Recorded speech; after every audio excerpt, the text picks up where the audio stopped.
días, esto es lo último en la crisis del coronavirus. Soy Carmen Enit Acevedo y hoy es miércoles 25 de marzo del 2020. Vamos a hablar del mes de marzo, sobre todo desde hace un año. Pero vamos primero a las estadísticas. ¿Cómo está hoy el panorama del coronavirus en Puerto Rico? Los números son los siguientes. Aumentaron a 51 las personas contagiadas con el coronavirus.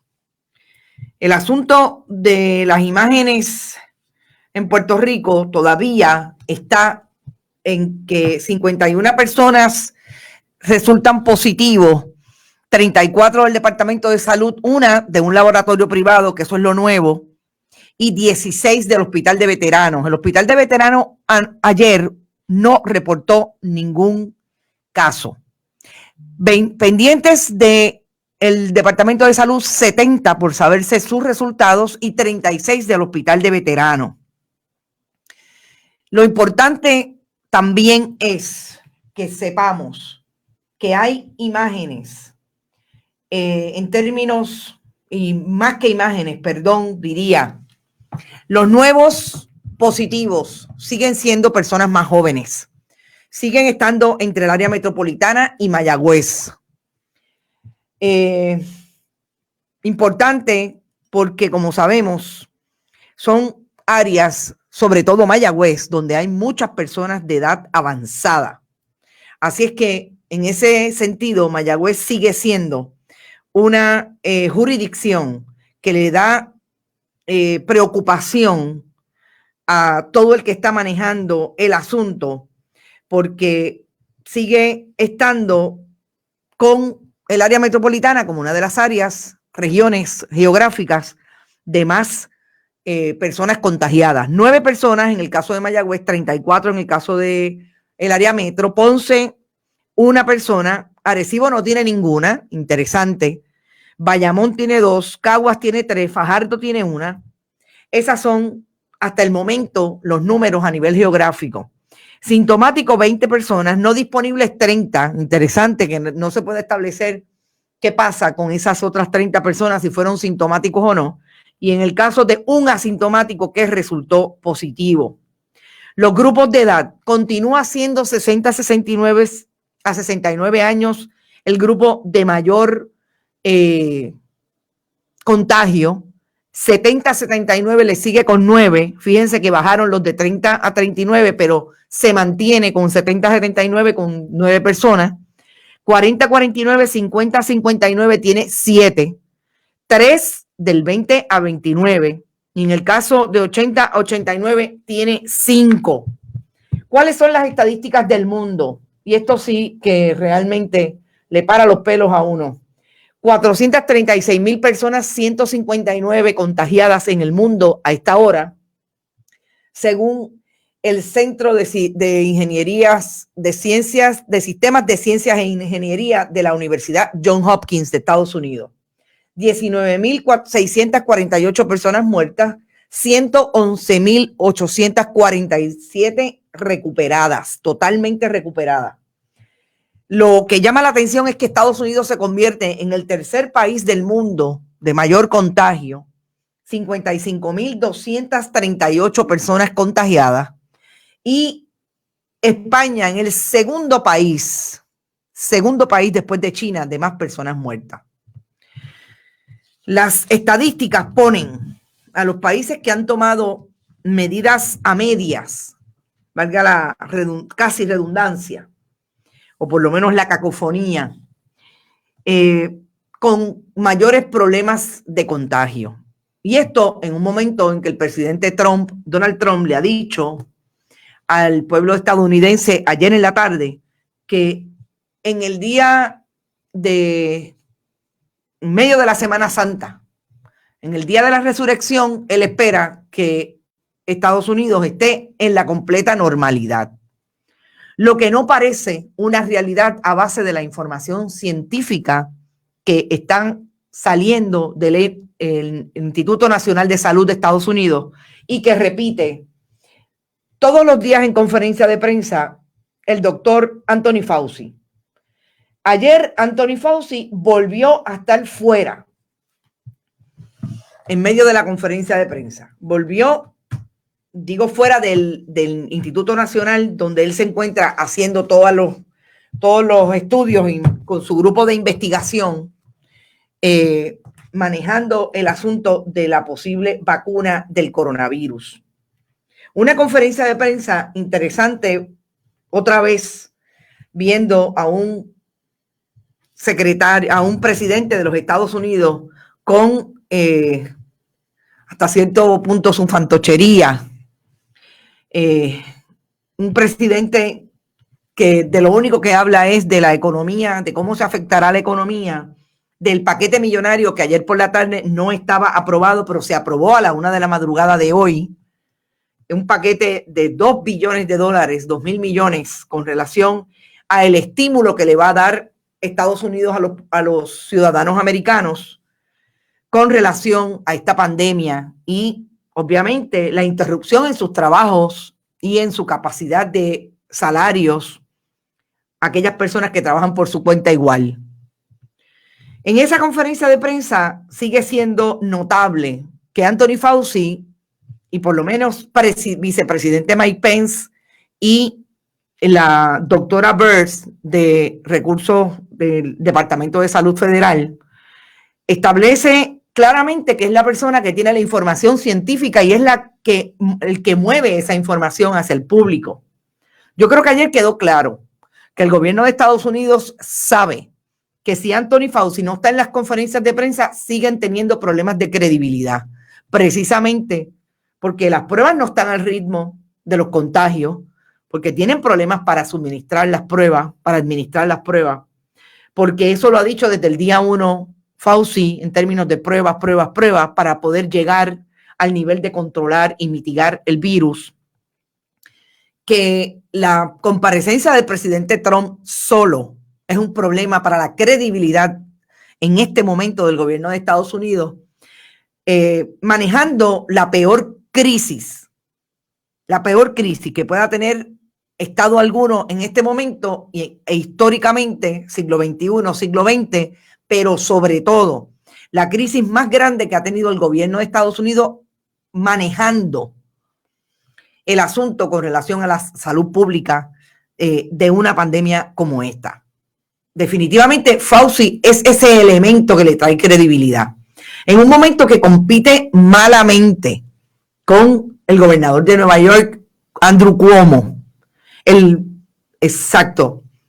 ¿Por qué? Porque Cuomo está haciendo unas conferencias de prensa que no solamente tienen credibilidad en términos de su proyección de comunicación, sino de la información que trae, la empatía que tiene con el público. Y eso le representa un problema a Trump porque ya se habla que el Partido Demócrata puede estar mirando a Cuomo como una posibilidad de cara a las elecciones porque saben que Biden puede tener problemas. Así que es interesante como ayer hubo una recomposición en la proyección de esa conferencia de prensa solamente porque hay un elemento de credibilidad como es Anthony Fauci, un médico investigador, un inmunólogo de 79 años que ha dicho que tiene un compromiso total con que se pueda controlar el asunto del coronavirus en Estados Unidos. Así que eso en materia de lo que está pasando, cómo lo están manejando los países. No me puedo ir hoy sin decirles que vamos a atenderlo quizás a las 5 un poquito más amplio, pero las imágenes de los médicos de Cuba yendo hacia Italia están ahí. Ha habido una proyección de los médicos organizando todo lo que tiene que ver en específico en el epicentro europeo del coronavirus hoy, que es Lombardía, sigue siendo el norte de Italia. Y el asunto de los médicos cubanos, hay imágenes de ellos sentados, en un salón muy amplio, estableciendo cuáles son los infectólogos, cuáles son los médicos generalistas e internistas que están allí y también personal de enfermería. Eso está ocurriendo en Italia, que hasta lo que sabemos es el único país, además de China, que ha recibido y ha provocado la búsqueda de que los médicos cubanos lleguen para atender esta crisis. Como sabemos, el sistema de salud pública de Italia, el primero del mundo hasta esta pandemia, está colapsando con el nivel de enfermos contagiados que están llegando a los hospitales. Ya hay hospitales móviles, o sea, hospitales que se hacen en tiendas de campaña, y allí es donde específicamente están yendo a trabajar los médicos de Cuba. Está todo el mundo por aquí. Robert Baldwin, buenos días a todos y a todas. Humberto Figueroa, buenos días. Carmen Mercado presente, gracias Carmen. Irisita, buenos días. Luli Bustillo dice, ese es el problema, la gente solo dice 51 personas, que son 10% de 350,000. En el área metro, y el 10% está infectada, donde pones a cuidar a esas 30, ¿dónde pones a cuidar esas 35,000? Precisamente de lo que estamos hablando es que hoy, Segundo Rodríguez Quilinquini, el director del equipo médico que colocó la gobernadora en posición de poder con relación a la información pública de esta crisis, sobre todo el manejo, sacando a la doctora Carmen de Seda y a los funcionarios del Departamento de Salud, estableció que si hay 51 deben haber por lo menos 510, 590 infectados.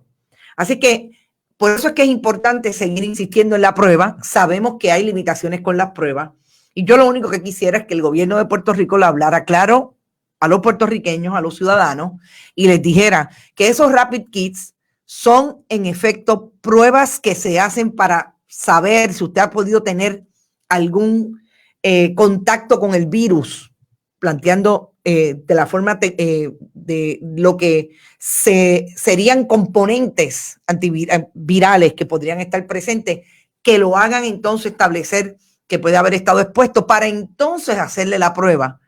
Porque precisamente esas 200,000 rapid kits, pues usted puede ir descartando y no utilizando las pruebas que están escasas para hacerle a esas personas que lleguen pensando que pueden tener exposición o que han podido tener exposición al virus. Para después, me dice Robert Baldwin. Robert siempre me envía cosas para después. Willo Colón, saludos desde Caymuy, la ciudad romántica. Saludos, Willo. Larry Delgado, buen día. Francisco Acosta Albizu, la diáspora presente. Increíble que en San Juan tienen menos que en Mayagüez. ¿En Mayagüez hacen el trabajo? No. Hay 34 personas en San Juan. En el área metro. En el área metro. Estamos hablando de Mayagüez tiene 9. Y en San Juan no, control de números. Lizeth Morales está por ahí, Rodrigo Otero, Lourdes Lulu, Nemir Mato Cintrón, gracias Nemir por tu apoyo siempre. Loida Saiter, Colombia en la casa. Asesor religioso de la Casa Blanca dice que el coronavirus es un castigo de Dios. ¿Qué podemos hacer con los fundamentalistas religiosos? Solamente un mensaje que colocó esta mañana una amiga que precisamente está en Nueva York, que le pido que se cuide igualmente, Rubimar, y es, nos salvará la ciencia y nos salvará no dijo recogimiento, pero dijo el control social, el control basado en el aislamiento social. Y yo creo que eso es importante. Los mitos, a otro lado, por favor. Asesor Irisita, pero sin beneficios para las corporaciones Trump, según pidieron los demócratas. Muy bien, sí. El nuevo paquete habla de 2,000 billones, pero 2,000 millones, pero en efecto no hay un bailout para todas las corporaciones. Se controló el asunto de que primero la gente y después las corporaciones. Antes era al revés. En el paquete que traían los republicanos era al revés, porque, como sabemos, ellos privilegian aquello de que manos afuera del gobierno y que sean las corporaciones privadas las que dirijan Estados Unidos. ¿Qué se puede esperar de un psicópata narcisista? Dice Nemir. El Task Force debe estar hablando, estaba hablando esta mañana y está comentando que 6 a 7,000 camas de hospitales en Puerto Rico. Eso es cierto. Lo dijimos desde el día 1 con el doctor Enrique Vázquez Quintana. Por lo menos 7,000 camas. Y sabemos que si tenemos un problema de muchos más infectados, tenemos un problema entonces de la implosión del sistema de salud pública. Eso es lo que se está queriendo evitar. Por eso insistimos, quédate en casa. Controlemos esas posibilidades. Mira, escucha a tus viejos y a tus viejas por lo menos verlos a través de una videollamada. Consúltalo con el hogar donde esté, con los cuidadores y trata de provocar que eso ocurra. Yo acabo de ver al indio hace un momento, por lo menos sé que está bien. Cuidado y pidiendo comida. Eso es importante en él. Por lo menos hay gobernadores que han sacado las garras por sus ciudadanos en Estados Unidos, dice Luis Muñoz. Luis Muñoz Storer, tienes razón, Luis, qué bueno que estás por ahí. Recuerden, no es el gobierno federal, no es el gobierno de Trump el que está haciendo algo porque la gente mantenga el distanciamiento social. Lo están haciendo los estados, los gobernadores a base de la autonomía que tienen para decidir sobre sus estados. Y eso ha sido importante. Hay por lo menos 8 estados, todos demócratas, porque los republicanos, bueno, el de Iowa lo estableció ayer. Son más escépticos a hacerlo. Cuomo Rocks, dice Luis. Sí, las conferencias de prensa de Andrew Cuomo, si usted quiere sentirse seguro de que sus amigos, amigas y familiares en Nueva York están en buenas manos en términos de la capacidad que tenga el Estado de hacer un buen trabajo con relación a esta crisis, vea las conferencias de prensa de Andrew Cuomo. Si es por Trump, no se toma ninguna medida, dice Yanni Moreno. Biden es un mal chiste y Cuomo es buenísimo. Por eso es que él debe ser el nominado sin la gente haber votado por él. Claro, estando Bernie todavía en campaña al frente del manejo, también esta situación de crisis de salud. Carmen Mercado vuelve a la carga y nos dice, en totalidad camas en todo Puerto Rico entre 15 a 16, o sea que los números no cuadran. ¿Qué van a hacer con los hospitalizados? ¿Darles de alta para sus casas? Esperemos no llegar a eso, Carmen. Lo más importante es, yo creo que la gente está siguiendo las recomendaciones del gobierno primero, y lo dijo muy bien ayer en nuestra entrevista con Aníbal Acevedo Vilá. La gobernadora fue la primera en toda la nación de Estados Unidos, porque ellos entienden que, obviamente porque somos parte de ese país, ellos hablan desde ahí, que tomó medidas drásticas con relación al toque de queda. Y eso es una realidad. La gobernadora lo hizo y al día de hoy, con el asunto de no poder tener los números claros porque no hay suficientes pruebas como para realizarla, está haciendo lo que tiene que hacer. Yo creo que los llamados son importantes. Yo insisto en quédate en casa y también insisto en que el gobierno debería tener conferencias de prensa virtuales para que la gobernadora o las personas portavoces como es el secretario de Asuntos Públicos conteste preguntas de la prensa.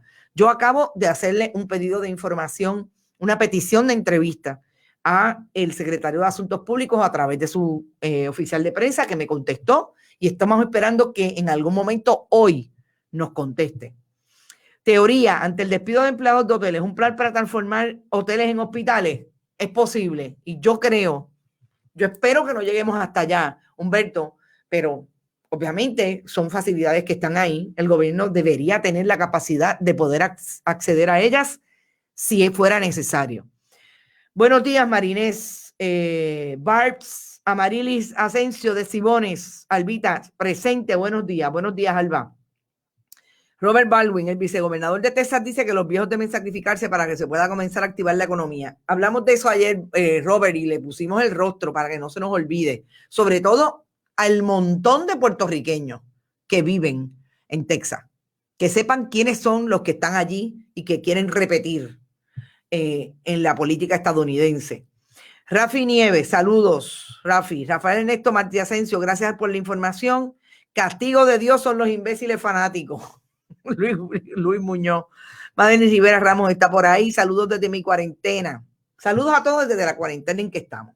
Y yo quiero, antes de irme, darles una información que me parece importante, precisamente para que estemos identificando cuáles son o las mentiras o los resbalones que pueda estar el gobierno en el momento de dar información. Y es que ustedes saben que ayer hablaron de $250 millones para comprar tabletas y tecnología para los estudiantes y sus clases por internet. Antes de eso, le doy la bienvenida a mi amigo Osvaldo Burgos Pérez. Mario Roche también está por ahí, Sara Benítez. Pues mire, la gobernadora hizo su anuncio el 19 de marzo. poco más o menos, 20 de marzo. Y yo ayer vi un Twitter de Eduardo Batia, que no se olviden que lo vamos a tener en términos de remoto, video remoto a las 5 de la tarde, de Eduardo Batia preguntándole a la gobernadora de qué millones estaba hablando, porque este anuncio se hizo el año pasado. Era un parte de prensa.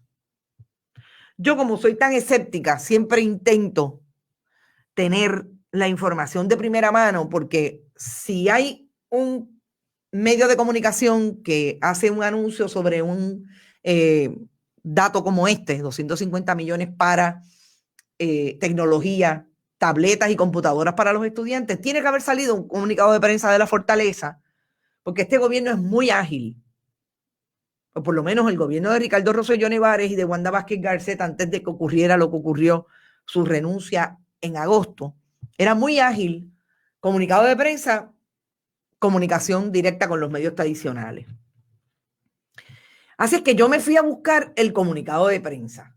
Pues mire, ¿qué es lo que encuentro? El comunicado de prensa, el primer comunicado de prensa que emitió el gobierno de Puerto Rico con relación a los alegados millones para los estudiantes, fue el 12 de marzo del 2019. Y las imágenes están ahí y las tenemos para que ustedes vean que fue el propio Ricardo Rosselló Nevares en un media tour el que dijo que habían 160 millones de dólares identificados para ese plan de darle a cada niño una tableta, una computadora, que se me parece totalmente a lo que dijo su padre en aquel momento, que a cada niño una computadora, ¿verdad? Pues ahí está la imagen de la Fortaleza, el gobernador yendo a una escuela, saludando a los niños y a las niñas. Así que fue el 12 de marzo del 19 y el comunicado decía que la inversión era de 160 millones para la compra de equipos electrónicos, adiestramientos para el uso de dicha tecnología, así como el aumento de banda ancha y la instalación de servicios de Internet para las escuelas. La inversión incluye la adquisición de 115,000 computadoras portátiles, oiga esto, para maestros y estudiantes, y 18,000 tabletas para los estudiantes de kinder a segundo grado. Yo me pregunto, ¿de qué dinero entonces está hablando hoy la gobernadora? De aquellos 160 millones que lo más importante es que no se produjeron, porque mire, he llamado por lo menos a 5 personas que están en el sistema público, a 5. Jamás ni a estudiantes, ni a maestros, ni a profesores, ni a directores de escuela se le ha dado una tableta o una laptop. Del 2017 al día de hoy. Yo me fui al 2017 porque dije, bueno, pues déjame ver si es que antes, ¿verdad? Hicieron el anuncio en el 19, pero fue desde antes. No, no se ha hecho. Pero entonces hay más. Ese fue el comunicado del 12 de marzo.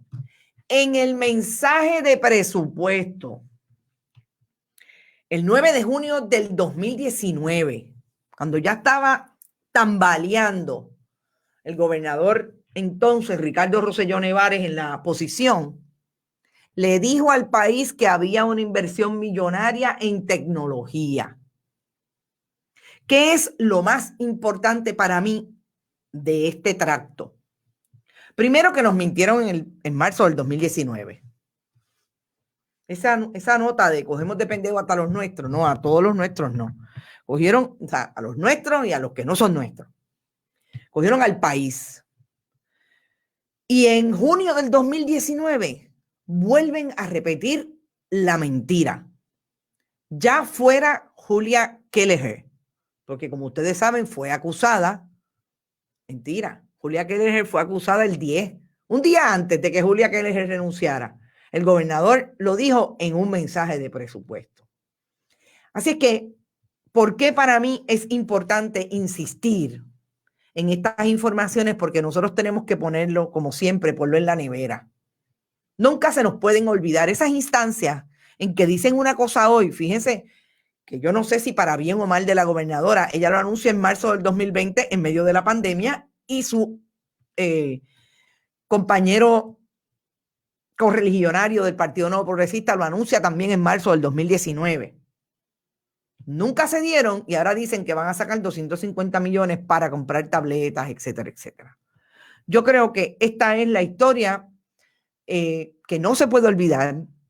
Este es el tracto que usted tiene que tener. Yo sé que la nevera debe estar llena, pero este es el tracto que hay que seguir poniendo. Y yo les voy a recomendar lo siguiente. Cuando usted lo ponga en la nevera, educación, lo que ha pasado en educación, seguridad, porque créame que los rostros no cesan, que lo mejor que nos ha podido pasar en tener los mecanismos de información que tenemos hoy es precisamente que podemos ir atrás y podemos ir adelante. Porque a menos que no lo borren, como lo pasaba o le pasaba a los investigadores en el caso del Instituto del SIDA, que llevaban máquinas para destruir documentos. Pero el problema es que esto todo se queda aquí, se queda en la nube. Así que, pues, lo lamento, podemos ir atrás. Siempre que a usted le suene eso, oye, a mí eso de tantos chavos para educación, como que me suena, ¡boom!, vaya para atrás, lo encuentra. Así que yo creo que es súper importante que hablemos y veamos estos anuncios con bombos y platillos en su verdadero y correcto contexto. Si no ha habido antes, en el 2019, tableta, clases, las va a haber ahora. O que entonces me contesten si son los mismos millones, pero no me los hagan ver como nuevos, bendito, porque yo sé que antes no los han dado. En un año no le han dado ese equipo a los estudiantes ni a los maestros del sistema público. Dice Carmen Idalia, que está por ahí también. María Titi O'Neill, buenos días. El que diga castigo de Dios no conoce la Biblia, dice Gladys. Seguimiento de casos, Carmen Castelló. Saludos, Carmen. Se ha disparado la violencia doméstica, 141 querellas desde el 15 de marzo, desde que se impuso el toque de queda. Hay que darle duro a eso. Víctimas están encerradas con sus agresores en sus casas y eso definitivamente un agresor no lo deja de ser en cuarentena. Están más expuestas. El otro día me escribió una persona por aquí que vio a una joven en el supermercado con un puño en la cara y no se atrevió a preguntarle. Yo sé que es difícil, pero ¿sabe qué? La violencia doméstica no conoce de intimidad. La violencia doméstica hay que denunciarla y por lo menos el acercamiento con esa víctima en principio. No estoy diciendo que llamara a la policía porque usted obviamente no sabía ahí y a veces esas llamadas a las policías pueden ser más críticas para la víctima, pero de alguna manera tratar de llegar hasta donde esa víctima y decirle que no está sola. Eso es importante. En este momento ese dinero va a hacer falta en el área de salud. No estoy de acuerdo con esa asignación. Gracias, Carmen, por tu comentario. Corruptos a granel en el gobierno PNP. Esas casas en Virginia son caras. Así es. Esas computadoras deben estar guardadas en algún almacén. También escuché a un maestro que una vez le dieron una laptop y nunca la pudo usar. Sandra Pagán está por ahí, Lourdes Ruiz. Mi pregunta es, ¿quién o qué compañía se va a llevar ese contrato? Hay que esperar. Pero estoy segura que esos contratos se firman ya mismo, porque yo no sé si Yasmín Valdivieso está en cuarentena, pero ni Tomás Rivera Chatz ni Anthony Maceira están en cuarentena, porque Anthony Maceira pudo firmar un contrato el 16 de marzo, un día después del toque de queda. En cuarentena firmó un contrato de $20,000 en 3 meses con el Senado de Puerto Rico. La gente cree que son tabletas, son Tylenol. Luli Bustillo, gracias por hacerme reír. Las niñas y niños hay que protegerlos también. Claro, todos estos asuntos, sobre todo los niveles de educación, hay que tener mucho cuidado. Y hay que estar ojo a visor. Papo Donel, buenos días. Estás llegando y me estoy yendo. Voy a insistir en que Osvaldo Soto, el secretario de Asuntos Públicos, esté con nosotras más tarde. Ese dinero de las PC debe estar destinado para la emergencia, coño, dice Sonia Ferrer. Hablan de 30 millones para el departamento, para dispositivos médicos y áreas de salud. Yo realmente creo totalmente de acuerdo que debe estar destinado para atender la emergencia. Sobre todo que tengamos ojo avisor con esos contratos que se van a dar en la emergencia, que están fuera de los protocolos y los reglamentos de subasta, y estamos hablando de millones de dólares. No, que no nos pase y que no le pase a la gobernadora Wanda Vázquez Garcet como le ha pasado a casi todos los gobiernos del PNP de los últimos 20 años, que cuando cambia la administración tienen que meterle las manos en diferentes proyectos de investigación, incluida la legislatura, para poder bregar con lo que se roban. Y eso no me lo estoy inventando, eso está ahí. Te veo en replay, dice Papo. Le regalaron un contrato de 20,000, así es. Gente, recuerden, compartan los contenidos de Bonita Radio. Si a usted le parece que lo estamos haciendo bien y puede hacerlo, bonitasradio.net, ahí puede donar lo que pueda. Importante, vaya a YouTube, suscríbase, vaya a iVoox y iTunes y allí puede escuchar este programa o enviárselo a su gente tipo podcast, sin imagen. Hoy a las 5 de la tarde tenemos a Eduardo Batia. No me ha contestado nuevamente la oficial de comunicaciones y prensa de la comisionada residente Jennifer González. Ahí están los pedidos de información. Volvemos, espero tener a Osvaldo Soto más tarde, pero además, importante, que tengamos, y vamos a hacer la llamada hoy, de los números de contacto de la persona de prensa del Movimiento Victoria Ciudadana para ver si puede estar con nosotros desde la misma entrevista en términos temáticos. Desarrollo económico de Puerto Rico en medio y después de la pandemia. Circunscrito ahí. Vamos a ver qué planes tienen. Éxito. Estamos alerta junto a Proyecto Matria, Paz Mujer y los albergues. 5 feminicidios en marzo. Gracias, Carmen y Dalia. ¿Alguien se va a beneficiar de esos contratos? Juégatela. Te veo en replay. Éxito. Nos vemos a las 5. Si Osvaldo Soto me contesta que puede antes, puedes estar seguro que interrumpimos porque yo creo que es importante hablar con alguien del gobierno sobre lo que está ocurriendo. Éxito y nos vemos más tarde.